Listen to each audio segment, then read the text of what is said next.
Today's date is the 12th of July, 1990. Detective Raymond, the Derry Police Department, along with Detective Sergeant Byron, Detective Charles, and Detective Powers here at the Derry Police Department.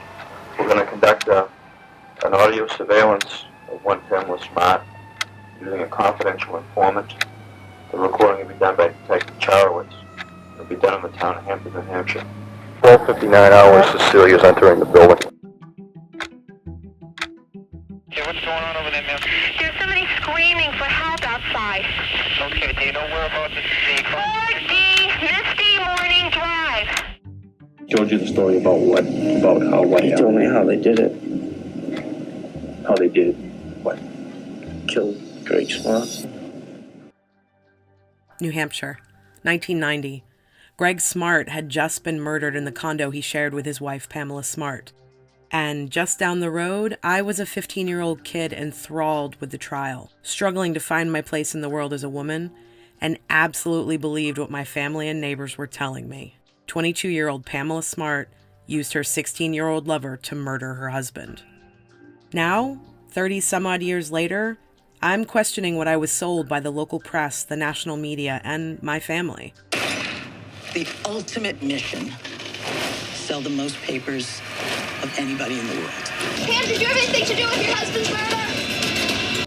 To this day, the people of New Hampshire are split right down the middle when it comes to the question, did she do it?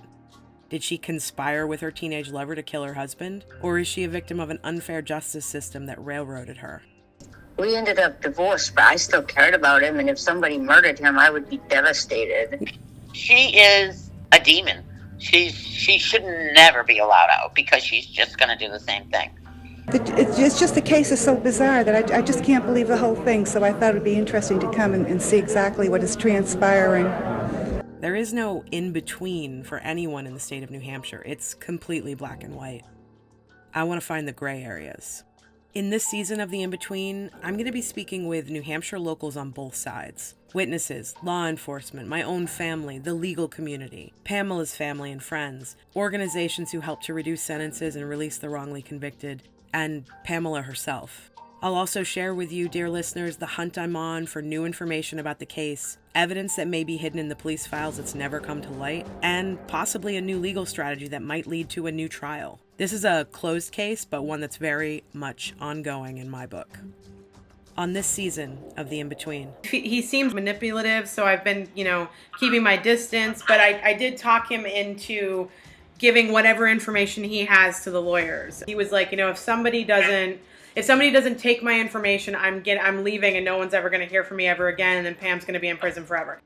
Pam, don't be selfish. Just say you fucking did it so you can go home so your mother can rest. If her fingerprints were on the locking mechanism, then Pam didn't let the boys in. And that blows the entire prosecution's case. She accepts responsibility for the fact that her relationship led to her husband's death, but she refuses to take any responsibility for the planning of the murder. And as adamant as she is, I have to give it some credit. That was her testimony at trial. Basically, all the PDF files that I had from the last time back in 2015 when I worked on the case. Most of the pages that I have right now are trial transcripts. But one of the things I discovered in my files is... How do we go about finding out if evidence has been destroyed? State Police. My name is Mel Barrett. I'm an investigative reporter trying to figure out where evidence might be from a case that happened in the 90s. You have a DEC prepaid call from Pamela Smart, an inmate at Bedford Hills, New York State Correctional Facility. If you wish to accept and pay for this call, dial 3 now.